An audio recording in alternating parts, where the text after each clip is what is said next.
Just आपको इसको solve करना है। यहाँ पे भी क्या आएगा दोस्तों, आर का वैल्यू लिख दो, आर का वैल्यू कितना है 6। तो यहाँ तक का तो पार्ट पूरा सेम है, बस इसके बाद एक छोटा सा चेंज है। और एक्सरसाइज को लेके बहुत ज्यादा कंफ्यूज होते हैं कि कैसे सॉल्व करना है। दोस्तों प्रदीपगिरी 11th 12th अकेडमी इस चैनल में आपका बहुत बहुत स्वागत है। आज हम स्टार्ट करने जा रहे हैं दोस्तों एक्सरसाइज नंबर 4.3 और बहुत ही जोरदार तरीके से सभी चीजों को कंप्लीट करेंगे। अब देखो यहाँ पे क्या लिखा है, in the following expansion find the indicated term. अब देखो यहाँ पे ये एक्सरसाइज आपके लिए बहुत ज्यादा इंपॉर्टेंट है, बट बहुत सारे बच्चे इस एक्सरसाइज को लेके बहुत ज्यादा कंफ्यूज होते हैं कि कैसे सॉल्व करना है। दोस्तों अगर आप ये एक सम सॉल्व करते हो ना, तो आगे के सभी सम आपके लिए पूरा का पूरा बहुत इजी हो जाएगा। इसलिए बोल रहा हूँ कि बस एक सम आपकी लाइफ को चेंज कर सकता है। तो बस मेरे पढ़ाने का तरीका क्या है, थोड़ा सा ये अलग है कि मैं हमेशा एक ही सम में आपको हर एक सम समझाने की कोशिश करता हूँ। देखते हैं ये एक सम के बाद देखो पूरा एक्सरसाइज आप खुद सॉल्व करोगे। तो दोस्तों देखो यहाँ पे हमें क्या करना है, फाइंड दी इंडिकेटेड टर्म्स, मतलब जो वो स्पेसिफिक टर्म के बारे में बोलेंगे वो अपने को फाइंड आउट करना है। उन्होंने कौन सा टर्म बोला है, थर्ड टर्म, तो अपने को थर्ड टर्म। और ये बहुत इंपॉर्टेंट एक्सरसाइज है आपके एग्जाम के लिए, तो ये वाला एक्सरसाइज तो भाई वेरी वेरी इंपॉर्टेंट मार्क कर लेना। और बस ज्यादा नहीं, इस एक्सरसाइज में 4 क्वेश्चन सॉल्व करोगे आपका काम हो जाएगा। अब देखो दोस्तों यहाँ पे आपको थर्ड टर्म निकालना है, तो एक चीज का हमेशा ध्यान रखना, अगर आपको कभी भी थर्ड टर्म बोला है, कौन सा टर्म निकालना है, थर्ड टर्म, तो थर्ड टर्म मतलब आर का जो वैल्यू है दोस्तों कितना होगा, आर का जो वैल्यू है दोस्तों वो 2 होगा। तो हमेशा याद रखना कि आर का जो वैल्यू है वो टर्म से हमेशा 1 क्या रहेगा, लेस रहेगा। मतलब अगर समझो आप 5th टर्म बोला होगा तो आर का 4 लोगे, 9 टर्म बोला होगा तो 8 लोगे, ये चीज ध्यान रखना। अब दोस्तों इसके बाद अगर मैं ए के वैल्यू की बात करूं तो प्लस के पहले जो है वो हमारा ए का वैल्यू है। बी के वैल्यू की बात करूं तो दोस्तों क्या है 3/2x। और दोस्तों एन के वैल्यू की बात करूं तो जो रेस टू में होता है उसको हम एन बोलते हैं। अब दोस्तों आपको करना क्या है, यहाँ पे जस्ट सिंपल सा फॉर्मूला अप्लाई करना है।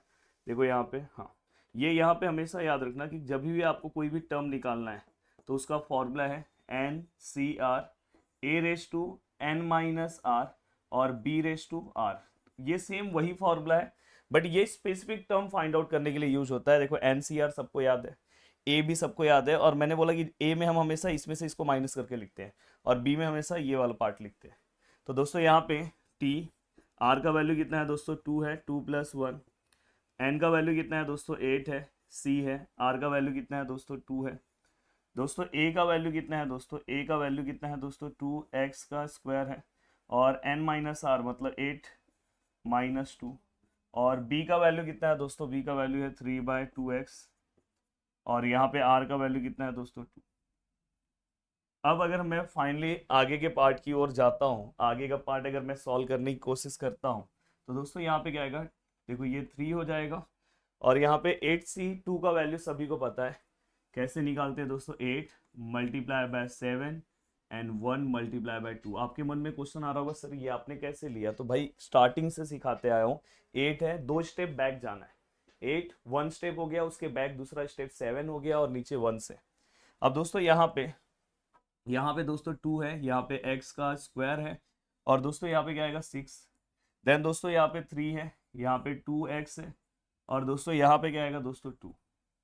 अब देखो दोस्तों अगर आप इसे सॉल्व करने की कोशिश करते हो, देखो 2 1 जा 2 2 जा, सॉरी 2 4 जा, तो यहाँ पे 4 7 जा 28 मैं लिख दे रहा हूँ, ये वाला पार्ट आ गया।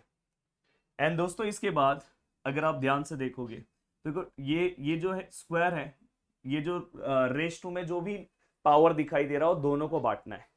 तो देखो यहाँ पे मैं दोनों को बांट दे रहा हूँ, तो ये क्या आएगा 2 raised to 6, और यहाँ पे x² raised to 6।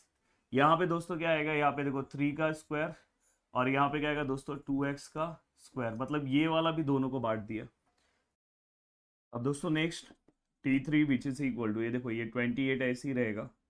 ये दोस्तों 2 raised to 6 अगर आप करोगे, मतलब 2 को आप कितने टाइम मल्टीप्लाई करोगे दोस्तों, 4 5 6, 2 2 जा 4, 4 2 जा 8, 8 2 जा 16, 16 2 जा 32, एंड 32 2 जा 64। तो फाइनली यहाँ पे आंसर कितना आएगा दोस्तों 64। यहाँ पे x रेस टू कितना आएगा दोस्तों 12, यहाँ पे 3 का स्क्वायर कितना आएगा दोस्तों 9, 2 का स्क्वायर कितना आएगा दोस्तों 4, और x का स्क्वायर क्या आएगा दोस्तों x²। अब फाइनली अगर आप चाहोगे तो देखो बहुत सिंपल सा कैलकुलेशन कर सकते हो, 4 से आप इसे भी डिवाइड कर दो 7 आएगा। तो फाइनली देखो ये 7 और ये 9 को मल्टीप्लाई कर रहा हो तो 7 9 जा 63 हो जाएगा, ये 64 है, ये एक्स रेस टू 12 माइनस 2 कितना हो जाएगा दोस्तों 10। देखो बहुत सिंपल है, एक्स 12 है, यहाँ से ये 2 को माइनस कर दोगे तो इंडाइस का रूल है दोस्तों, A raise to M, A raise to N, तो क्या आएगा A raise to M minus N, तो वैसे ही मैंने किया।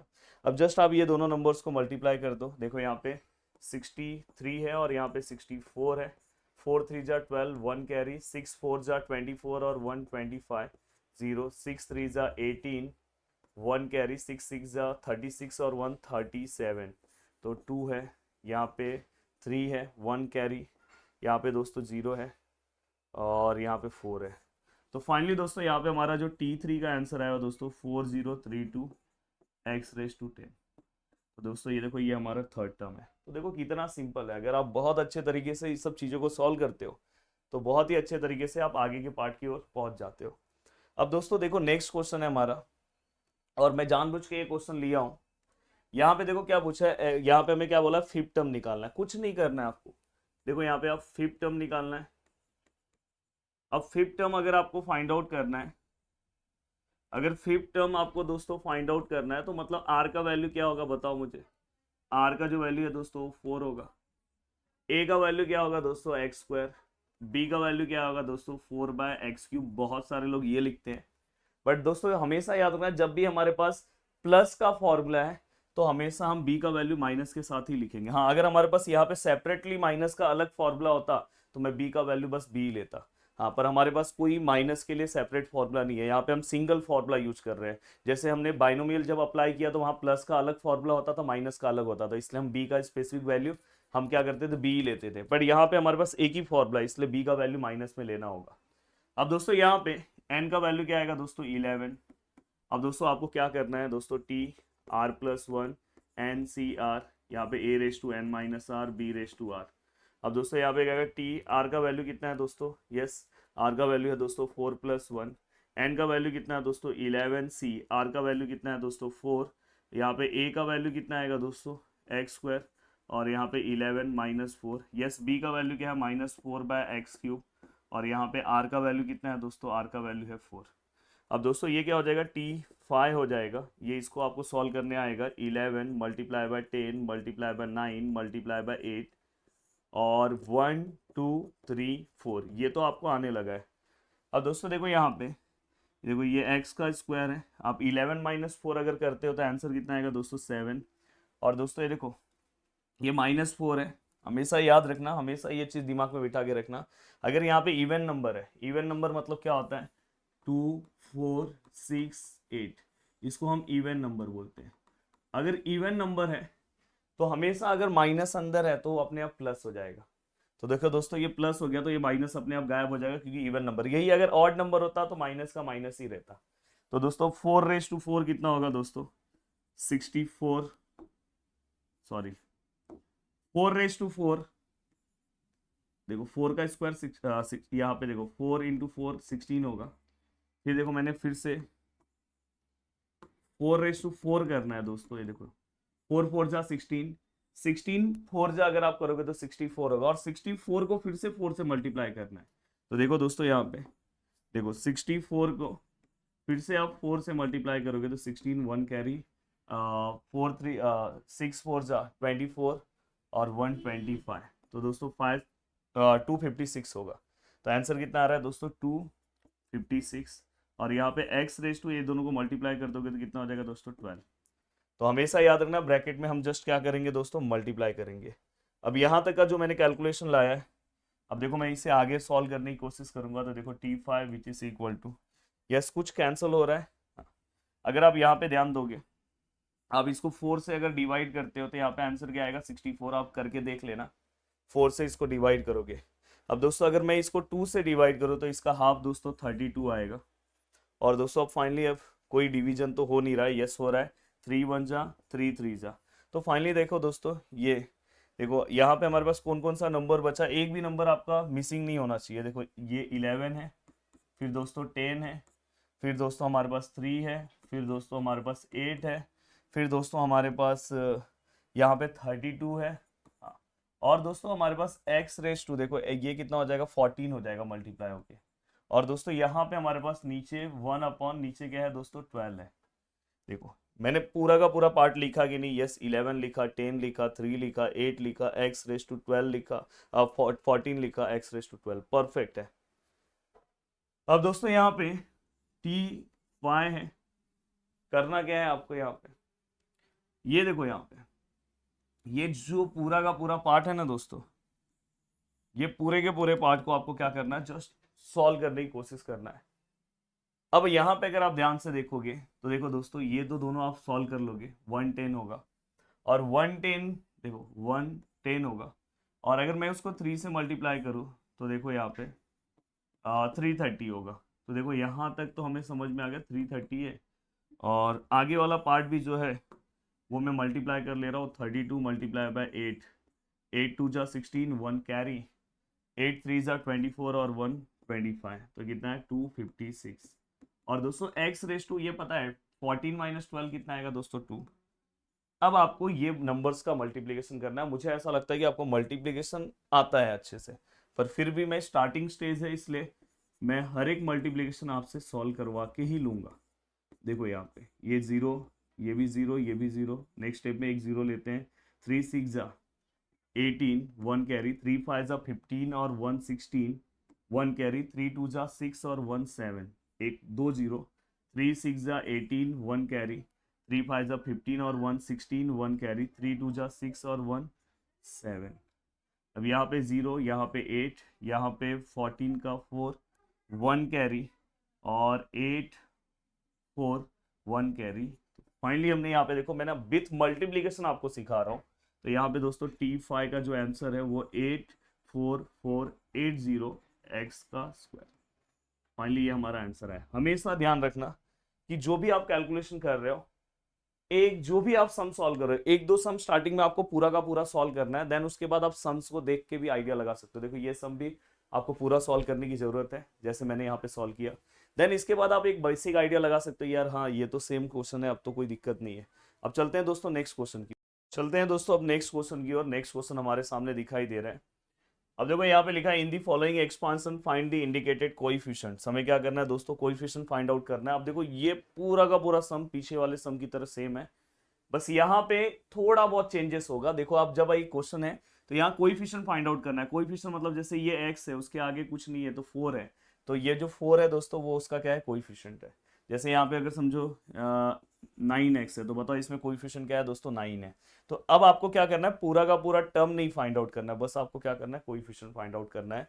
तो उसके लिए सबसे पहले आपको यहाँ पे क्वेश्चन उन्होंने दिया है, देखो क्या दिया है, एक्स स्क्वायर, यहाँ पे क्या दिया है दोस्तों 3√2 अपॉन एक्स, और दोस्तों यहाँ पे क्या दिया है, रेस टू 9।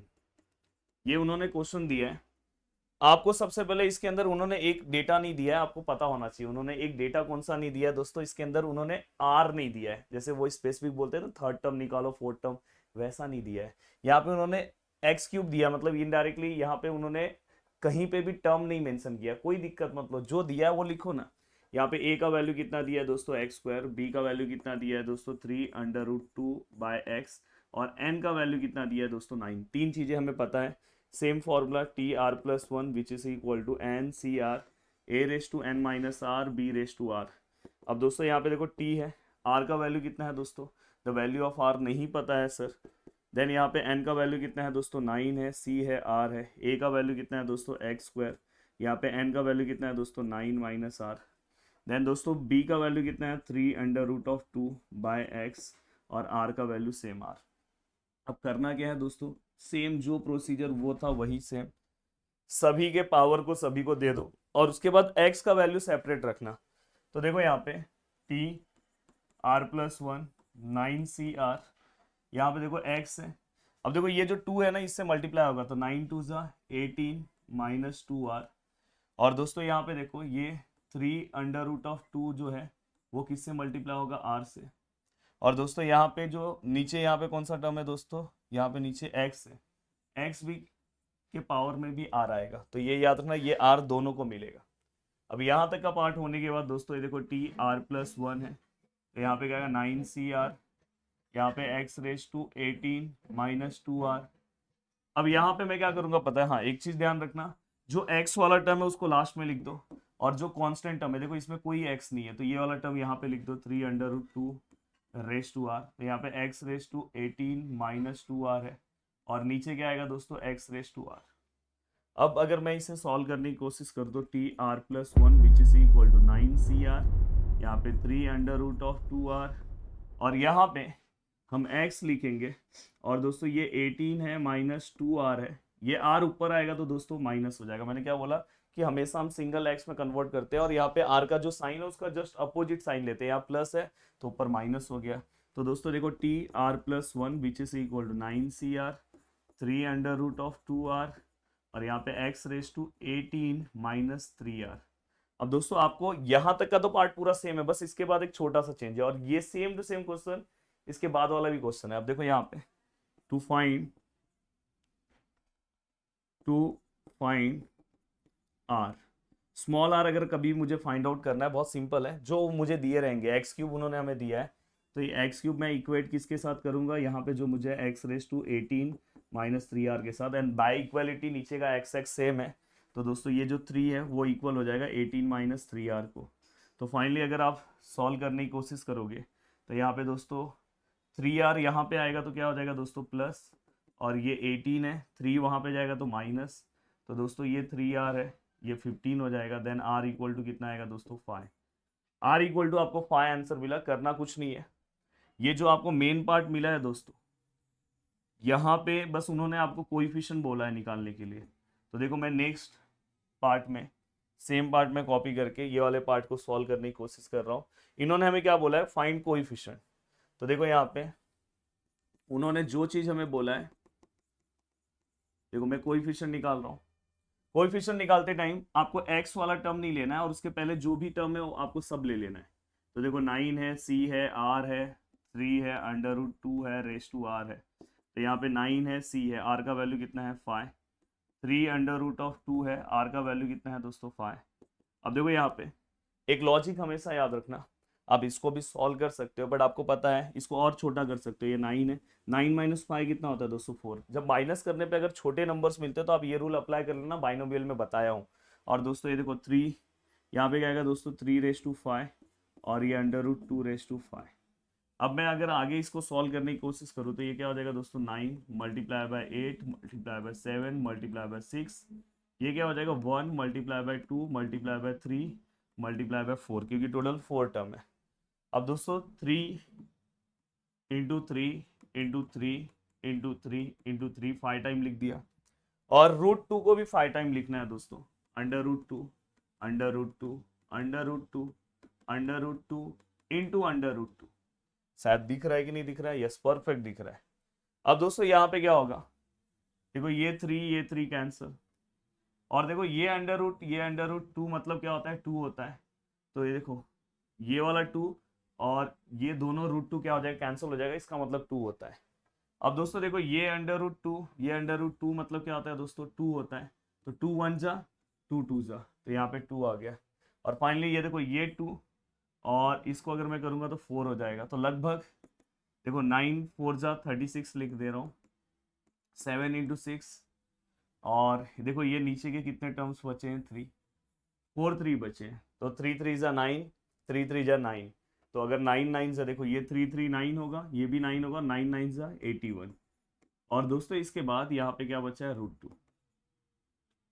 अब आपको ये जो नंबर्स हैं ये सभी नंबर्स को मल्टीप्लाई करना है, आप आराम से कर लेना, आपका वीडियो ज़्यादा बड़ा ना हो इसलिए मैं नॉर्मल सा मल्टीप्लिकेशन कर दे रहा हूँ। 36 multiply by 7 multiply by 6 multiply by 81, तो फाइनली एक minute 36 multiply by 7 multiply by 6 multiply by 81, तो फाइनली जो आपका आंसर आ रहा है दोस्तों बहुत डेंजर आ रहा है, 1 2 2 4 7 2 समथिंग ये आंसर आ रहा है, और साथ में दोस्तों रूट 2 है, 1 2 2 4 7 2, तो ये आपका परफेक्ट आंसर है। एक बार आप चेक कर लेना, कैलकुलेशन वाइज यही आना चाहिए।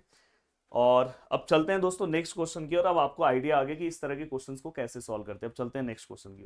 और दोस्तों यहाँ पे नेक्स्ट क्वेश्चन जो है, जो हमारा नेक्स्ट क्वेश्चन है दोस्तों, वो देखो ये इसी टाइप का क्वेश्चन है, तो ये आप सॉल्व कर सकते हो। सेम आपको यहाँ पे इंडिकेटेड टर्म्स, यहाँ पे आपको कोएफिशिएंट निकालने बोला होगा, और ये वाला सम सेम टू सेम उसी टाइप का क्वेश्चन है जैसा अभी हमने टाइप 2 सॉल्व किया।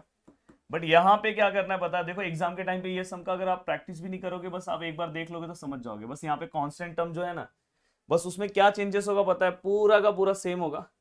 बट यहाँ पे जो हम आर फाइंड आउट करेंगे ना, तो देखो यहाँ पे हमने ये जो हमें वैल्यूज मिला उसको हमने x3 के साथ कंपेयर किया, वहां पे x0 के साथ कंपेयर करेंगे। बोलोगे ऐसा क्यों सर, तो यहाँ पे x3 दिया है, वहां पे दिया ही नहीं है, तो उस वाले टर्म में दिया नहीं रहेगा उस वाले क्वेश्चन में। तो देखो यहाँ पे हमें कांस्टेंट टर्म जब भी निकालना होगा इंडिपेंडेंट ऑफ x, तो यहाँ पे देखो कुछ दिया नहीं है, तो हम x0 से कंपेयर करेंगे, मतलब ये पूरा का पूरा सम सेम है। बहुत सारे बच्चे क्या करते हैं पता है, हर एक सम बैठ बैठ के सॉल्व करते रहते हैं, हर एक सॉल्व करते, भाई एक ही सम सॉल्व करो, इतना अच्छे से सॉल्व करो कि उसके बाद आपको हर एक क्वेश्चन सॉल्व करने आने लगे। चलो देखते हैं। अब देखो यहाँ पे सबसे पहले a का वैल्यू क्या है दोस्तों 2x है, b का वैल्यू क्या है दोस्तों 1/3x² है, और दोस्तों n का वैल्यू क्या है दोस्तों 9, r का वैल्यू हमें नहीं पता है, t r+1 n c r a⁻n -r and b⁻r। तो दोस्तों यहाँ पे क्या आएगा tr+1, n का वैल्यू कितना है दोस्तों 9, cr का वैल्यू कितना है दोस्तों नहीं पता है, a का वैल्यू कितना है दोस्तों 2x है, और यहाँ पे क्या आएगा 9 - r, और b का वैल्यू क्या है 1/3x², और यहाँ पे दोस्तों क्या आएगा b का r का वैल्यू कितना है r। अब यहाँ पे अगर मैं चीज़ों को सॉल्व करने की कोशिश करूँ तो देखो किस तरह से आप चीज़ों को सॉल्व करोगे, प्लीज़ यहाँ पे ध्यान देना। देखो यहाँ पे क्या है tr+1 which is equal to, यहाँ पे मैंने वही चीज सेम करने वाला हूँ जो मैंने सेकंड क्वेश्चन में सॉल्व किया, एक्स वाला टर्म एक साथ ले लो। देखो यहाँ पे क्या हो जाएगा, हाँ एक चीज ध्यान देना, ये बहुत अच्छा क्वेश्चन है। देखो यहाँ पे 2x है, तो 2 भी ये लिखना होगा, x भी ये लिखना होगा। तो देखो यहाँ पे 2 भी मैंने 9 - r लिखा है, और x भी मैंने 9 - r लिखा है, क्योंकि मुझे x वाला टर्म सेपरेट करना है।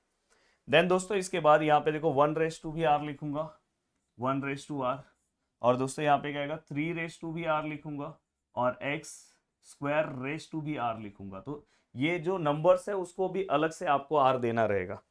अब दोस्तों यहाँ पे अगर आप ध्यान से देखोगे तो देखो ये tr+1 9cr 2 9 - r, हाँ 1 r, मैंने बोला 1 कुछ भी रहे, 1/5 1/9, तो उसका आंसर 1 ही आता है। तो मैं यहाँ पे 1 लिख दे रहा हूँ, ये 1 नहीं भी लिखूंगा तो भी चलेगा, ये वाला टर्म सेपरेट रखना है। हाँ यहाँ पे मैं इसके नीचे 3 r लिखना होगा क्योंकि ये नंबर्स वाला है। अब देखो x9 - r है, और यहाँ पे x2 इंटू r क्या हो जाएगा 2r। तो फाइनली क्या हो जाएगा tr+1 which is equal to 9cr 2 - r और 3r। तो यहाँ x9 - r, ये 2r मैंने बोला ऊपर जाएगा, then finally tr+1 9cr 2 - r और 3r, x यहाँ पे क्या आएगा 9 - 3r। अब ये पूरा का पूरा पार्ट हुआ, ये पूरा का पूरा पार्ट आपका कवर हुआ। अब आपको क्या करना है, अब आपको यहाँ पे सेम वही प्रोसीजर, वही तरीका, कोई चेंजेस नहीं, same to same sum solve करना है। देखो यहाँ पे मैं क्या कर रहा हूँ, find R. R find out करने के लिए मैंने बोला है कि x जो भी है आपका, ये किसके साथ इक्वेट करोगे, x0 के साथ, जब कांस्टेंट टर्म फाइंड आउट करने बोला रहेगा, क्योंकि यहाँ पे कुछ दिया नहीं है इंडिपेंडेंट। अब यहाँ पे तो फाइनली यहाँ पे क्या 9 - 3r, और यहाँ पे क्या 0। तो फाइनली यहाँ पे दोस्तों ये 3r हो जाएगा, ये 9, देन r इक्वल टू कितना आएगा दोस्तों 3। अब ये पूरा का पूरा पार्ट होने के बाद अब आप निकालो ना आपका कांस्टेंट टर्म। अब देखो यहाँ पे मैं निकाल रहा हूँ कांस्टेंट। अब देखो मैं यहाँ पे देखो 9 है, t है, r की जगह पे क्या आएगा दोस्तों 3, यहाँ पे देखो 2 है, 9 माइनस r की जगह पे क्या आएगा दोस्तों 3, यहाँ पे 3 है, r की जगह पे क्या आएगा दोस्तों 3 आएगा। हमने सब लिखा है, x वाला टर्म हम नहीं लिखेंगे। अब बस इसे आप सॉल्व करो, देखो 9 मल्टीप्लाई, इसको अगर आप माइनस करते हो तो बड़ा नंबर मिल जाता है, तो इसको एज इट इज रखो, 9 इंटू 8 इंटू 7 1 इंटू 2 इंटू 3 2 9 - 3 कितना होगा दोस्तों 6, और 3 3 चाहिए तो आप 3 × 3 लिख दो। देखो 3 1 जा 3 3 जा, एक 3 कैंसिल हो गया। अब दोस्तों इसके बाद 2 1 जा 2 4 जा, और अब अगर आप यहाँ पे चीज़ों को सॉल्व करोगे तो ऊपर 4 है 7 है 2 6 है, मतलब 2 into 2 into 2 into 2 into 2 into 2, और नीचे क्या है दोस्तों 3 है और नीचे एक और 3 है। तो देखो इसको और मैं सिंप्लीफाई करने की कोशिश करूँ तो ये देखो 4 × 7 इंटू देखो ये 2 × 2 कितना हो जाएगा दोस्तों 8, और ये भी 2 × 2 कितना हो जाएगा 8, कोई उसको 6 नहीं लिखेगा। 2 × 2 = 4, 4 × 2 = 8, और नीचे दोस्तों क्या आएगा 9। अब जस्ट आप ऊपर वाले नंबर्स को मल्टीप्लाई कर दो, और मल्टीप्लाई करके आंसर्स आप प्रॉपरली लिख सकते हो। तो देखो नॉर्मल सा मैं मल्टीप्लाई कर ले रहा हूँ, 4 × 7 × 64, क्योंकि 8 8 जा 64। तो फाइनली दोस्तों यहाँ पे 1792 है, और यहाँ पे दोस्तों 9 है। तो ये वाला पार्ट अपना कवर हो गया। तो इस तरह से देखो कांस्टेंट टर्म सेम है, बहुत सारे लोग बिना मतलब का डबल डबल चीजें सॉल्व करेंगे, तो ये सेम है। अब लास्ट वाला ही पार्ट पूरा का पूरा क्वेश्चन नंबर फर्स्ट है, बस उसमें स्टार्टिंग का लॉजिक अलग है। चलो वो सॉल्व करते हैं। अब दोस्तों यहाँ पे देखो ये वाला ही क्वेश्चन आप सॉल्व कर सकते हो, सेम इसी टाइप का क्वेश्चन है। अब देखो आप एक एक दो दो क्वेश्चन बस सबका प्रैक्टिस कर लो, काम खत्म हो जाएगा। बाकी इतना ज्यादा प्रैक्टिस करने की जरूरत नहीं। साथ में मैं इसके बाद वाला एक्सरसाइज जो है इतना भारी आपको सिखा दूंगा ना कि बस एक फॉर्मूले से आप पूरा एक्सरसाइज सॉल्व करोगे। एक ऐसा ट्रिक बताऊंगा, तो इसलिए ध्यान दो। देखो यहाँ पे क्या लिखा, find the middle term in the expansion of. Middle term, ये ध्यान रखना, अगर कहीं पे मिडल टर्म दिखाई दिया तो मिडल टर्म में दो कॉन्सेप्ट याद रखना। जब भी एन का वैल्यू दोस्तों इवन होगा तो आपका जो टर्म होगा वो आप कैसे फाइंड आउट करोगे पता है, term equal to N plus even, मतलब इवन 2 ले लो डिवाइड बाय 2। तो जब भी अगर n का वैल्यू इवन है तो आपको एक ही टर्म मिलेगा। बट दोस्तों अगर समझो n का वैल्यू अगर ऑड है, ऑड नंबर अगर n का वैल्यू मिल रहा है, तो वहां पे आपको टर्म किस तरह से निकालना होगा, एक n+1/2 लेना है और एक लेना है n+3/2। तो ये बस ध्यान देना है। उसके बाद का प्रोसीजर पूरा का पूरा सेम है, कुछ अलग नहीं है। उसके बाद का पूरा प्रोसीजर सेम टू सेम आपको दिखाई देगा। अब देखो दोस्तों यहाँ पे मैं चीजों को सॉल्व कर रहा हूँ। अगर यहाँ पे तो हमने इसके पहले वाला पार्ट कवर किया, दिखाई दे रहा है ना वहाँ पे। अब यहाँ पे अगर मैं ये वाले क्वेश्चंस को सॉल्व करने की कोशिश करूँ तो देखो ध्यान से, देखो यहाँ पे a का वैल्यू क्या आएगा दोस्तों x/y, एंड b का वैल्यू क्या आएगा दोस्तों y/x, और n का जो वैल्यू है दोस्तों वो क्या आएगा दोस्तों 12। आपको जब भी मिडल टर्म आएगा तो सबसे पहले ये पता करना है कि कौन सा टर्म हमें फाइंड आउट करना है। तो कैसे हम पता करेंगे, तो n। अब मुझे बताओ यहाँ पे n 12 है, वो इवन है कि ऑड है। तो आपको मैंने पहले ही बोल दिया कि जहां पे भी 2 4 6 8 लास्ट में दिखे तो उसको हम क्या बोलेंगे, इवन नंबर, अदरवाइज ऑड रहेगा। तो यहाँ पे इवन है, तो अगर मुझे टर्म निकालना है तो मैं कैसे निकालूंगा, फॉर्मूला क्या आएगा n+2/2। n कितना है दोस्तों 12 है, तो 12+2/2 मतलब 14 डिवाइड बाई 2 = 7। मतलब यहाँ पे दोस्तों हमें कौन सा टर्म निकालना है दोस्तों, सेवेंथ टर्म फाइंड आउट करना है। और सेवेंथ टर्म फाइंड आउट करना है मतलब r = कितना हो जाएगा दोस्तों 6। ये पूरा का पूरा एक्सरसाइज मेरा एक ही वीडियो में लेने का मोटो ये था, क्योंकि ये मैं क्वेश्चन नंबर, अब ये इतना आपने सॉल्व कर दिया, अब ये क्वेश्चन नंबर फर्स्ट की तरह सम हो गया। कौन से क्वेश्चन की तरह, फर्स्ट। देखो फर्स्ट वाला क्वेश्चन बताया था, यहाँ पे डायरेक्ट ये लोग थर्ड टर्म देते हैं फिर आप सॉल्व करते हो। तो अभी बस यहाँ पे ये टर्म निकालो, आगे का पूरा प्रोसीजर सेम है। तो मिडिल टर्म का आगे का अगर आप क्वेश्चन नहीं भी सॉल्व करते हो ना तो भी आपको कोई प्रॉब्लम नहीं होगा, आराम से आप चीजों को सॉल्व कर लोगे। अब देखो दोस्तों यहाँ पे ध्यान से देखो, अब आपको यहाँ पे सेवन टर्म पता चल गया, आर का वैल्यू पता चल गया। सेम यहाँ पे देखो TR+N+CR, यहाँ पे A⁻n−R B⁻R। अब देखो यहाँ पे TR+1 = n का वैल्यू कितना है दोस्तों, n का वैल्यू कितना है 12 है, और R का वैल्यू कितना है दोस्तों 6 है, और दोस्तों A का वैल्यू आपको पता है, देखो यहाँ पे दिया है A का वैल्यू कितना है दोस्तों x/y, और यहाँ पे n−r मतलब 12 - 6, और y का वैल्यू कितना है दोस्तों, द वैल्यू ऑफ y मतलब b का वैल्यू भी हमने लिख दिया। और यहाँ पे क्या आएगा दोस्तों r का वैल्यू कितना 6। जस्ट आपको इसको सॉल्व करना है। यहाँ पे भी क्या आएगा दोस्तों, r का वैल्यू लिख दो, r का वैल्यू कितना है 6। तो फाइनली आपको T7 मिल जाएगा, और इसको पूरे को सॉल्व कर दोगे आपको टर्म आ जाएगा। तो ये आपको ट्राई करना है। अब देखो यहाँ पे अगर ये ऑड है, मैंने बोला ना, अगर समझो यहाँ पे n का वैल्यू कितना है दोस्तों 7 है, ऑड है, और आपको मिडल टर्म फाइंड आउट करने बोला है, तो देखो टर्म निकालने के दो फॉर्मूले। यहाँ पे आप क्या लिखोगे, ये अगर ऑड है तो फॉर्मूला कौन सा n+1/2, और n+3/2। तो यहाँ पे अगर मैं देखूंगा तो n कितना है दोस्तों, 7 है, 7+1/2 और 7+3/2। तो दोस्तों ये 8/2 और ये दोस्तों कितना आएगा 10/2। तो दोस्तों ये क्या आएगा, फोर्थ टर्म, और दोस्तों ये कौन सा आएगा, फिफ्थ टर्म। तो यहाँ पे आपको एक बार फोर्थ टर्म फाइंड आउट करना होगा दोस्तों, फोर्थ टर्म, और एक बार दोस्तों आपको फिर से क्या फाइंड आउट करना होगा, फिफ्थ टर्म। मतलब यहाँ पे इसी क्वेश्चंस को दो बार सॉल्व करना होगा। फोर्थ टर्म फाइंड आउट करना है, मतलब आर का वैल्यू कितना होगा दोस्तों, द वैल्यू ऑफ आर कितना होगा 3। फिफ्थ टर्म फाइंड आउट करना होगा तो आर का वैल्यू कितना होगा दोस्तों 4। और पूरा का पूरा प्रोसीजर सेम है क्वेश्चन नंबर 1 की तरह। जस्ट यहाँ पे फॉर्मूला अप्लाई करो, सेम यही formula, TR+1 NCR a⁻n−r b⁻r TR+1 NCR a⁻n−r b⁻r। Same एक बार इसको सॉल्व करो, इसको सॉल्व करो। तो अब चारों चीज मैंने आपके दिमाग में कम से कम टाइम में पूरा का पूरा एक्सरसाइज आपके दिमाग में बिठा दिया है।